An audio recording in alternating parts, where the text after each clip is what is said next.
All right, guys. We are in this week's discussion on the epistles. You've done some reading on the epistles. We're also looking at celebration in the second half of the lecture. So you've done some reading on celebration at this point. Okay, and with that, I will get us right into this. So, in thinking of the epistles, what is an epistle? What's the word epistle mean? It basically is a kind of fancy Greek word for letter. Epistles are basically letters, right? Think about communication in our time these days and what communication looked like back then.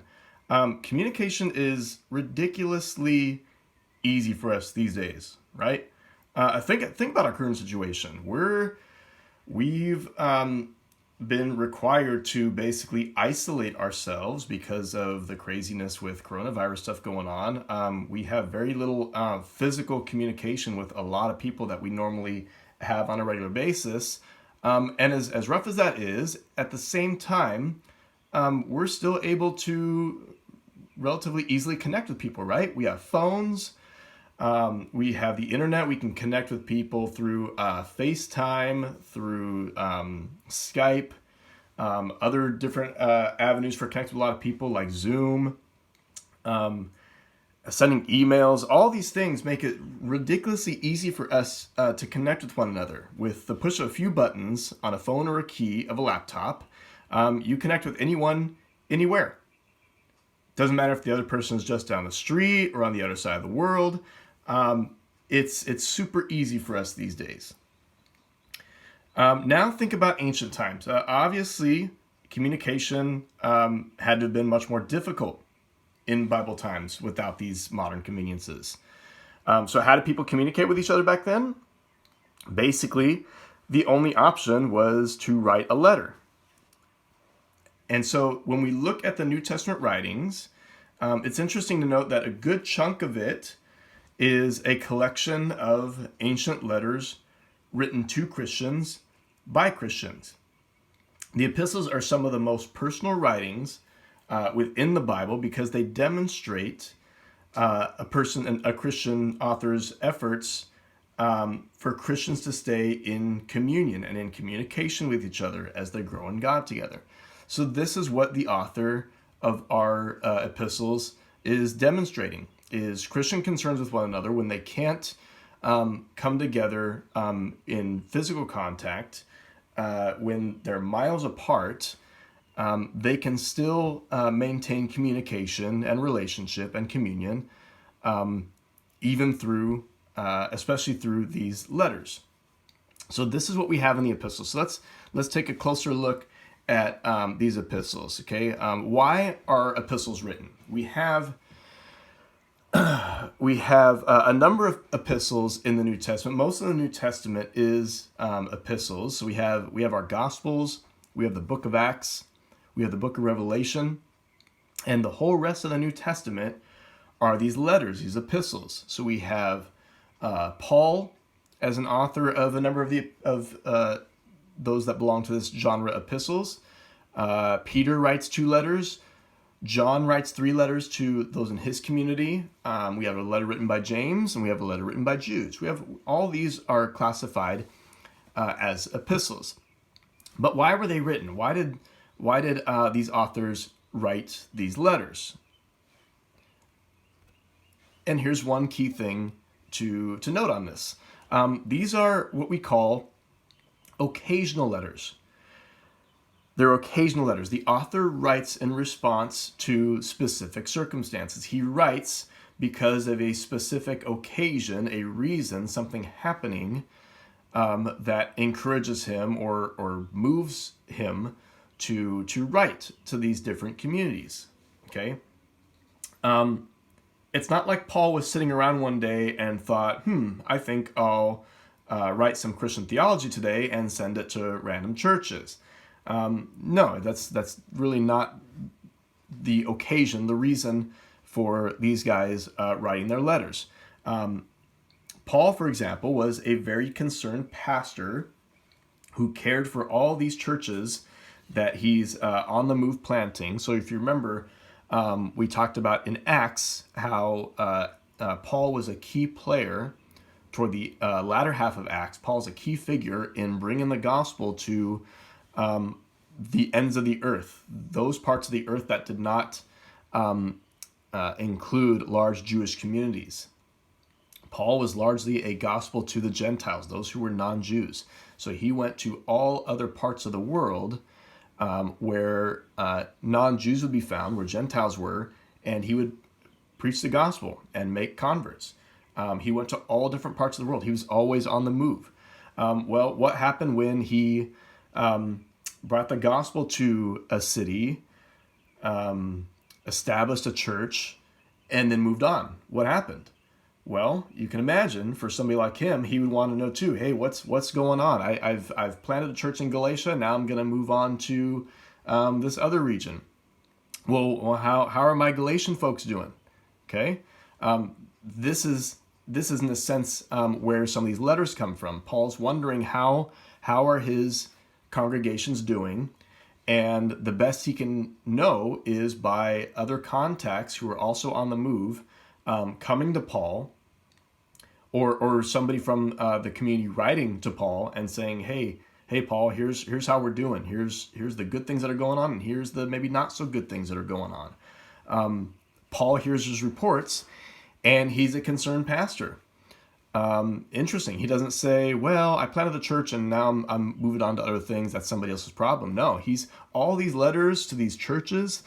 Think about the titles of these letters from Paul: Galatians, Romans, Corinthians, Thessalonians, Ephesians. All of those are names of locations, cities.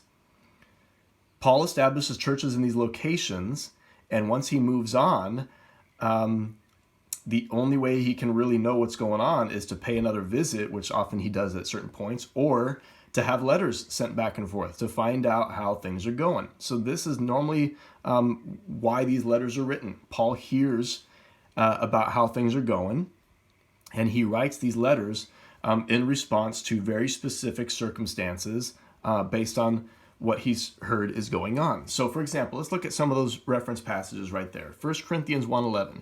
So this is First Corinthians. So this is the first of Paul's letters to Corinth. So he writes a couple other letters to Corinth. This is a church that he's established, and as he's on the move, he wants to know how things are going, and so he hears through a report or through a letter sent to him that there are certain things that aren't going so well. And we know this because he writes about it in these letters. So 1 Corinthians 1:11, Paul kind of very quickly in his letter addresses one of these concerns. He says, I hear it's reported among you that there's divisions, factions among you. Some of you say, I belong to Paul, or I follow Paul. Some of you say, I follow Apollos. Some of you say, I follow Peter. Basically, they're kind of picking their favorite pastors and thinking that they're the only important leaders. And then they're saying, your leader's not all that great. My leader Paul is great, but your leader Peter is not. Now, you can see one of the problems here is, would Paul have any problem with Peter himself? Does he have any division himself with Peter? No, they're on the same team in a sense. And he's kind of saying, look, we're all on the same team. If me and Peter are on the same team, you guys ought to understand that you are also on the same team. We're all on the same team. There should be no division. There should be no, this is my favorite pastor or teacher, and your pastor, your teacher is not that great. But crazy enough, as much as it might be odd to hear that this is happening, this is one of the problems that's going on in Corinth. Paul hears about it, and so he writes to respond to this issue. Galatians 1:6. Okay, this is Paul's letter to the church in Galatia. They've got their own set of problems, and Paul hears about it. So again, he's probably been given a letter from those in Galatia, and he responds because he's on the move. He can't be there present, so the best case scenario to deal with the issue is to simply send a letter to the church in Galatia, and he writes to them. And one of the issues that he deals with, which he kind of tackles right in the very beginning, chapter 1, verse 6, is, as he says, I hear that some of you are giving into a different gospel, a kind of false gospel. They're believing a wrong message about Christ. They're being led to believe that Christ is not enough for salvation, but that they need to basically become Jewish. They need to be circumcised. They need to obey, submit to the law of Moses. If you don't do those things, these false teachers would say, you are not saved. Well, that's a big problem for Paul, because he says that's not true. All one needs to be saved is place their faith in Jesus. That's all one needs to do to be saved. So to give a different message, a message that goes in a different direction, is a problem for Paul. And so he hears that there's a bad message going around Galatia, and that some people are tempted to follow this false message. So what does Paul do? He writes this letter to tackle this issue. Jude doesn't really have any chapters, so 3 to 4 are really just the verses. So this is, in a sense, Jude chapter 1 verses 3 to 4. But interestingly, Jude kind of begins his letter saying, I was wanting to write, a more encouraging letter about our common faith. It sounded like he wanted to write a letter that was more uplifting. He says, but I realized I had to change. I had to get it into a different mindset and on a different topic, because I couldn't write about our common faith with y'all, because now there's a concern. I hear that there's false teachers in your midst, and they're perverting God's grace. They're in a sense living a life of lawlessness, a kind of we can do what we want because God's going to forgive us kind of a life. So again, Jude is hearing these bad reports, and he wants to write a letter to his congregations and respond to these specific issues. So this is kind of the general backdrop of these letters. Why are they written? Yes, they're written to address theological beliefs and hammer out some good theology. But they're largely written because there's issues going on in these churches, and these pastors want to address the issues. Okay, so two main things that we see if we want to look at two kind of main categories for categorizing these two different issues. These authors are either writing to correct or refine, or refine, basically make better, make more accurate. They either write to correct or make more accurate the beliefs among their church, or they're writing to correct or make more accurate appropriate behaviors for Christians. Because believe it or not, I'm sure you could probably relate, Christians don't necessarily have it all together. Even those who go by the name Christian can fall into mistaken beliefs, wrong beliefs, and can certainly fall into bad behaviors. Well, these guys are no different, okay? These new Christians, they're coming to understand their faith better, but they're rough around the edges. And so when these authors hear about some of these problems, they seek to address them. So again, we saw one example of an attempt to correct or refine or make better certain beliefs. Okay, this was Galatians 1:6. The people in Galatia, certain people in Galatia, are tempted to believe this false gospel, this Christ plus something else, Christ plus works, Christ plus the obedience to the law. That's a erroneous belief. And so Paul wants to correct that. He writes this letter to say, look, guys, the only thing we need to be saved is our faith in Jesus. That's it. He's died for our sins. He gives us his righteousness through his obedient life. Yes, we're called to live in accordance with that. That reflects a life that's been changed, but we don't need to do those things in order to be saved. We already are saved, and we simply need to live out that salvation.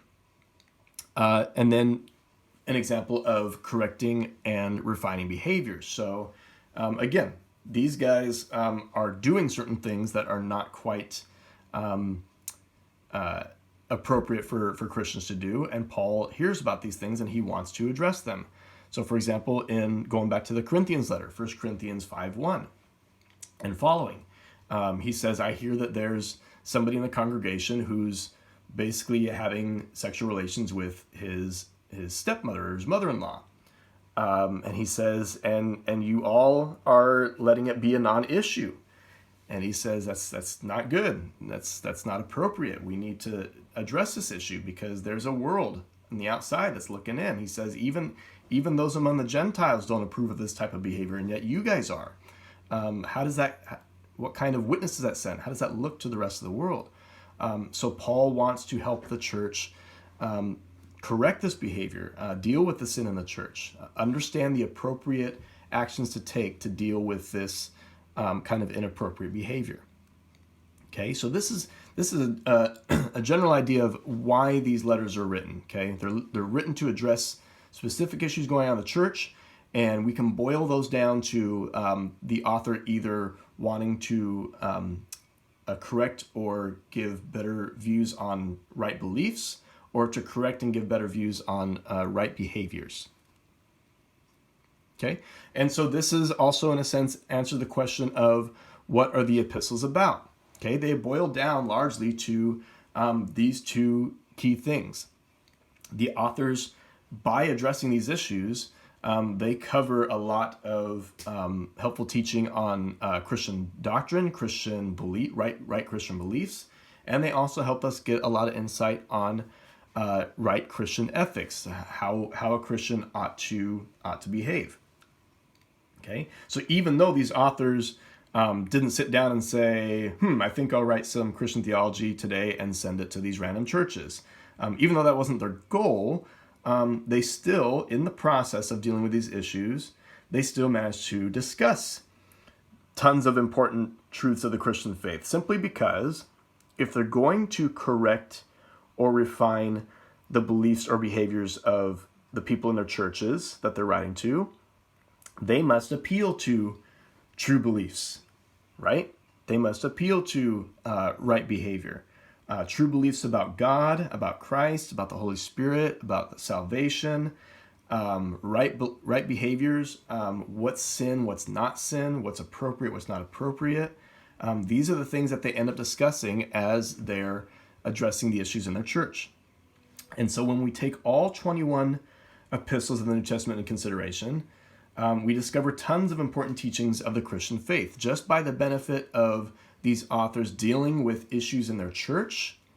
It benefits us because we get a better understanding of right Christian teaching, right Christian behavior as these authors are helping their congregations learn to believe more appropriately, learn to live more appropriately in alignment with the Christian faith.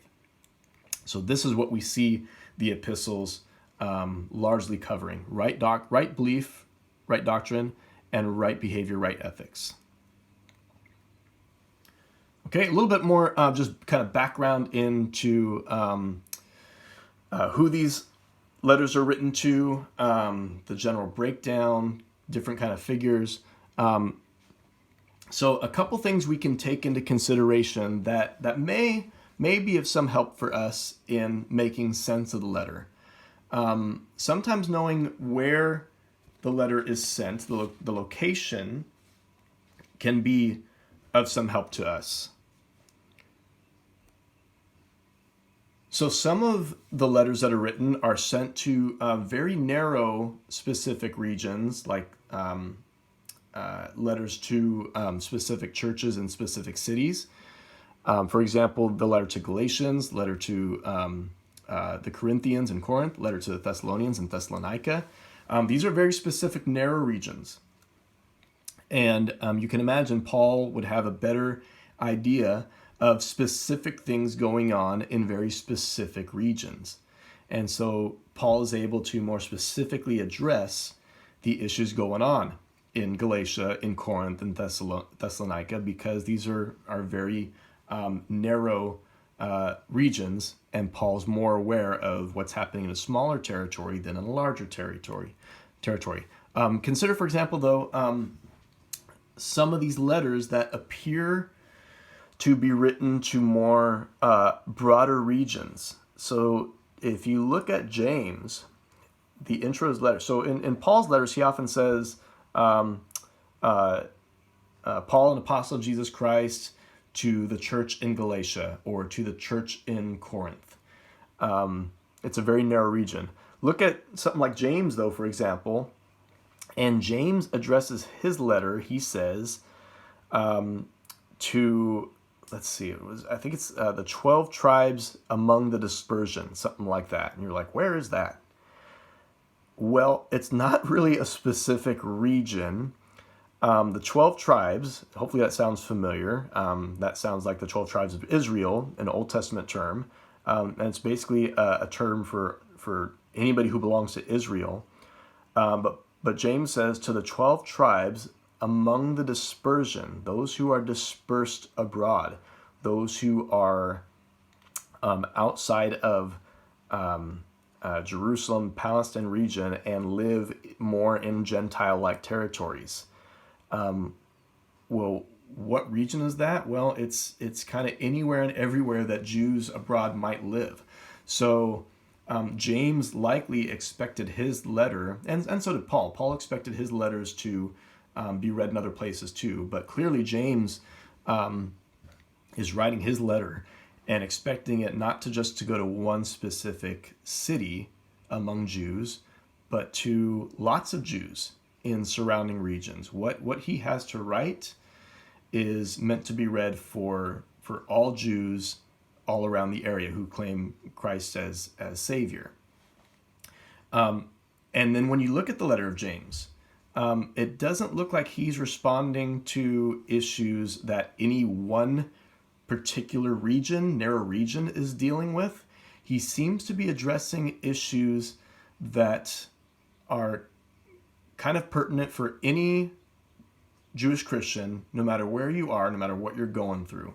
It's more broad. He's saying these are the types of things that we need to be addressing as Jewish Christians.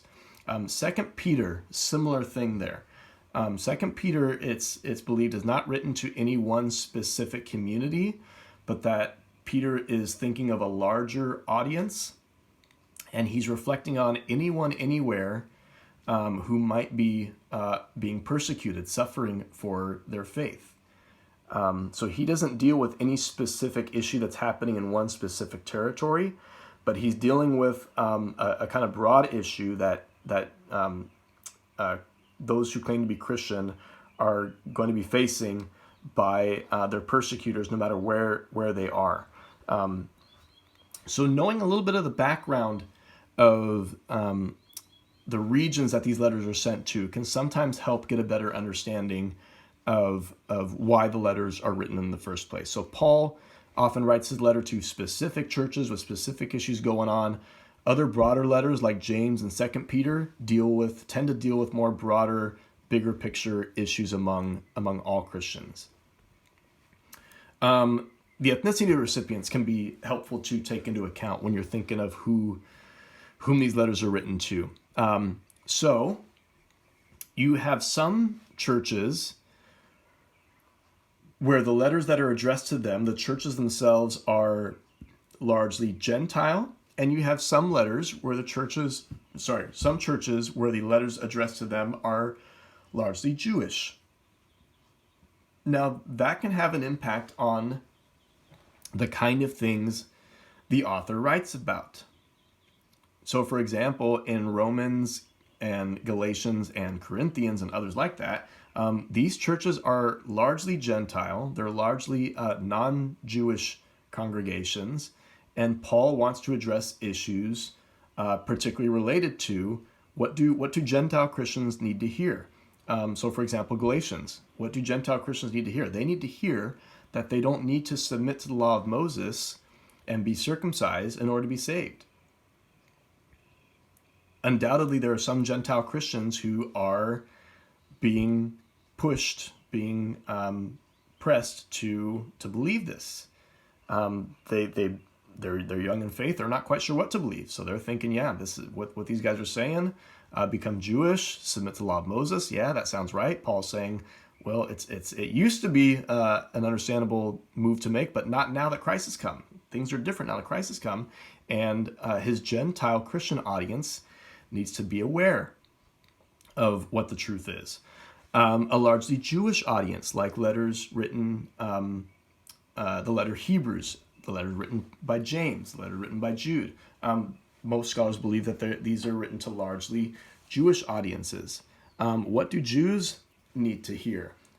So, for example, in Hebrews, the author of Hebrews goes into great detail in presenting Jesus as the great high priest. There's no need for any other priest. There's no need for any other sacrifice. There's no need for the temple, really. There's no need for the worship in the temple. That's a huge message for a Jewish Christian, for a Jew who's always had the temple, who's always had the sacrificial system as a way of worshiping God. This is a huge message to them. And it's possible that there may have been some Jewish Christians who were tempted to think it's still right and a good idea to go to the temple and sacrifice. And the author's saying, in light of who Jesus is, in light of what he's done, it's not necessary anymore. He's the ultimate sacrifice. So there's no longer, you don't need to feel pressured to worship at the temple anymore. Okay, that would be huge for a Jewish Christian at that time to finally come to terms and accept. So knowing something about the background, the ethnicity of the recipients of the letters can help understand why the letters contain the material that they do, why the author writes the things that he writes. Okay, another key factor that might be of help in thinking about the nature of the letters is the group size. A lot of letters, they're written to many believers. So Paul's letters to the churches, it's written to a lot of believers. But for example, in contrast, Paul's letters to individual believers, like his letters to Timothy, his letters to Titus, his letter to Philemon, those are addressed to one particular individual Christian, and they look a little bit different, right? Paul's letters to Timothy and Titus are pastoral letters. He's preparing them to be leaders in their own congregations and how to lead well their churches. Paul's letter to Philemon, he's addressing a very specific issue with Philemon himself. Philemon owned a slave, a servant, and his servant's name is Onesimus. He's found Paul. He escapes from Philemon. He finds Paul, and Paul leads Onesimus to faith. Well, what's that mean for Onesimus and whether or not he should be serving Philemon as a good Christian? Well, Paul attempts to intervene and tries to encourage Philemon to welcome his runaway slave Onesimus back, not as a servant though, not to submit him to servanthood again, but to welcome him as a Christian brother, as one who's no longer treated as a servant for Philemon. But this is something that Paul encourages Philemon to do. He doesn't demand it, but at the same time, he seems to expect that Philemon is going to know the right thing to do in the situation, and that he's going to welcome Onesimus back, not as a servant, but as a fellow Christian brother. So slightly different tone when letters are written to individuals versus when letters are written to many believers. And that can be of some help in knowing the kind of letters that we're reading. Okay, how are the epistles written? Obviously, they have different content material, but the structure is often fairly similar among them. So we have a basic structure for these letters. There's typically an introduction, a greeting. I, Paul, an apostle of Jesus Christ, write to the church in Corinth, grace and peace to you. Something to that effect is how most of Paul's letter starts, and similar to other of the epistle writers. Paul often goes into a word of thanksgiving. Some of the other letter writers often do as well. They give thanks for some of the good things that they know are going on in the churches that they're writing to. It then moves into the body. This is kind of the main portion of the letter, where, again, this is where issues are dealt with, either specific beliefs that need to be changed or specific behaviors that need to be changed. This is where right teaching and right behaviors corrections are coming into play. And then the closing letter, where the author will often give some kind of closing, explain how he's doing. Paul will often explain how he's doing. Often asks, send my greetings to those in your congregation, and then he'll in a sense sign off. That's kind of a typical structure for a letter. But there are a few exceptions. So Hebrews is a little bit different. It's a little bit of a unique letter in that it has no greeting. This is also, part of the reason why some people wonder who wrote Hebrews, and there have been some who have thought maybe Paul wrote Hebrews, but one good reason for thinking that Hebrews is not written by Paul is all of Paul's letters have a very typical Pauline opening greeting where he identifies himself. The letter Hebrews doesn't. As probably, pretty good, one good piece of evidence that Paul didn't write Hebrews. There's no typical Pauline greeting. The author of Hebrews just kind of goes right into this kind of grand understanding of who Jesus is as God's Son and the uniqueness of him as God's Son. And it's slightly different. James, interestingly, has no closing. So his is clearly a letter, but he doesn't seem to sign off in the same way that we typically see in closing letters. And then here's another significant, interesting variance here. No Thanksgiving, no typical standard Thanksgiving section in the letter to the Galatians. In all of Paul's letters, all of his other letters, he greets the church. He finds some reason to give thanks. He finds something good going on in the growth of their faith to give thanks to God for. And Galatians, there's nothing like this. He greets the church, and then he goes straight into, in a sense, the body, the problems. I hear you're giving into a false gospel. He doesn't give a Thanksgiving section, probably because he is extremely concerned about the state of the church in Galatia. He's very concerned about a false gospel that some are being led astray by. So he doesn't even give a Thanksgiving section. That kind of gives a sense of the urgency of the seriousness of Paul's tone in this letter when he's not even able to give a message of thanksgiving, which is typical when he goes straight into, guys, we got problems. It's a very serious, heavy letter. So here's one point where falling apart from going away from the typical structure of a letter is very revealing, very telling. Okay, and so with that, so that's some of the background, the understanding of the letters, and getting an understanding of that can help us understand what are some key principles for reading the epistles. Now, some of these are kind of standard for all readings, but for all genres. But for the epistles in particular, some of these are very crucial to make sure we have a handle on. So one point is reading more broadly, and if possible, reading the entire epistle. Okay. Sorry, one second. Yeah, reading the entire epistle.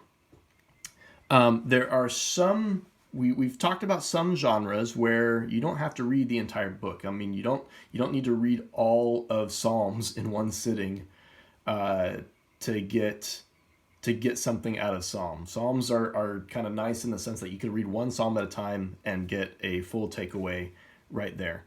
Proverbs, similarly, you don't need to read the whole book of Proverbs in one sitting to get at the gist of Proverbs.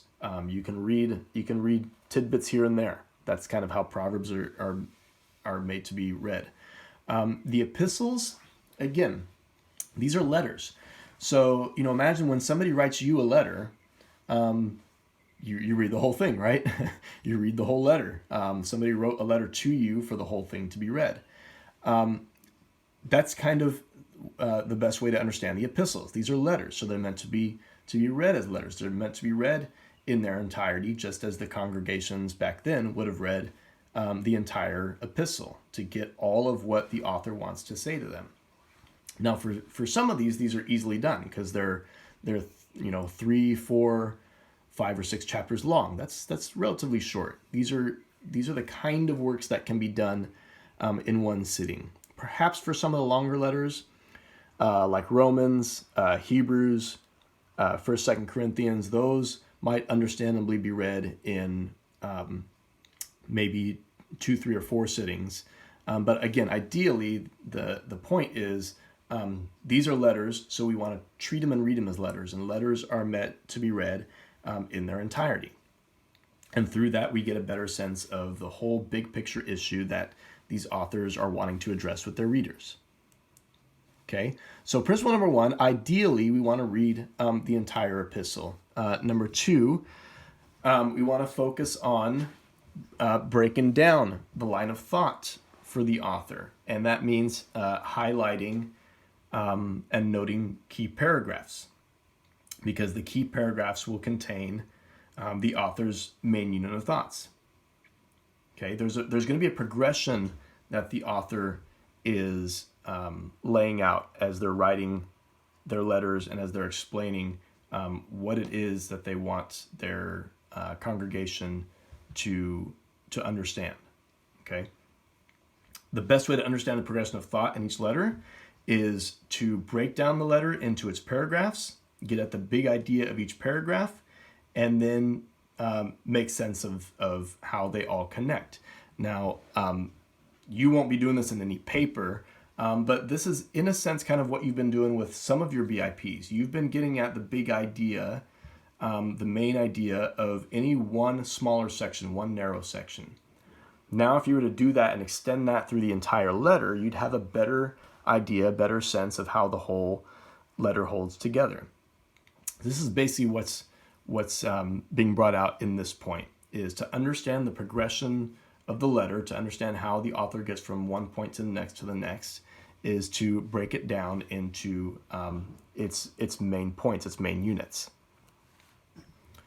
Okay, another helpful point is, again, to know the epistle structure, know where you are in the epistle. Are you in the introduction section? Are you in the Thanksgiving section? Are you in the main section, the body, where you're likely to mostly see your author dealing with correcting right belief or right behavior, to the main things that are going to come out with that section?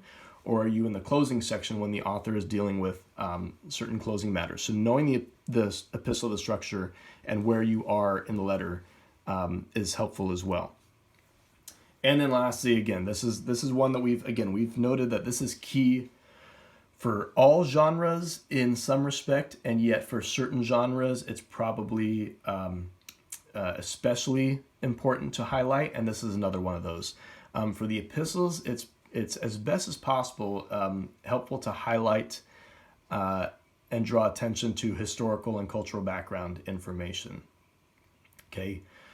These letters are written to different Christians in different regions that have different issues going on. Some are largely Gentile, some are largely Jewish, some are written to larger audiences, some to smaller audiences. Again, different problems going on in the church. All that can be, if we're able to understand those things, understand some of that background, it helps us get a better idea of how to read these epistles, how to understand the issues that are going on in these churches. Okay, so that's the first half of our lecture. I'm going to sign off and get us going for the second half of the lecture.